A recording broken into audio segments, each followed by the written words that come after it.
ঈদে গরু বিক্রি করে জাল টাকায় প্রতারিত হয়েছিলেন রইসউদ্দিন। এবার সেই বৃদ্ধকে ওমরাহ পালনে সহায়তা করলেন নায়িকা অপু বিশ্বাস। নাটোরের সিংড়া উপজেলার পাকুড়িয়া গ্রামের বাসিন্দা রইসউদ্দিন ঈদের আগে উত্তরার দিয়াবাড়ি হাটে নিজের পোষা গরু বিক্রি করতে গিয়ে প্রতারণার শিকার হন।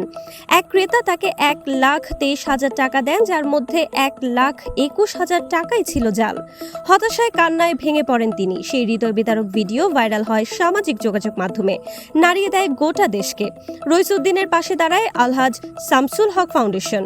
প্রাথমিকভাবে তাকে 50,000 টাকা সহায়তা দেওয়া হয়। এরপর জনপ্রিয় অভিনেত্রী অপু বিশ্বাস ফাউন্ডেশনের মাধ্যমে রইসউদ্দিনের ওমরা পালনের সম্পূর্ণ ব্যয়ভার গ্রহণের ঘোষণা দেন।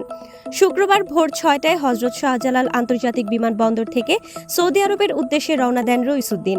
ওমরা যাত্রার আগে তিনি বলেন, অপু বিশ্বাস আমাকে ওমরা করাচ্ছেন, তিনি কথা রেখেছেন, আমি যাচ্ছি পবিত্র ওমরা করতে, আল্লাহ তাকে ভালো রাখুন। অপু বিশ্বাস বলেন, তিনি আমার বাবার বয়সী, আমি যদি তার মেয়ে হতাম তাহলে হয়তো এমনটিই করতাম। তাকে ওমরায় পাঠাতে পেরে আমি খুব শান্তি অনুভব করছি।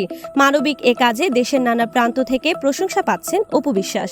অনেকে বলছেন, এই ধরনের সহানুভূতিশীল কাজই একজন শিল্পীর প্রকৃত পরিচয়, মানবতার পাশে থাকা।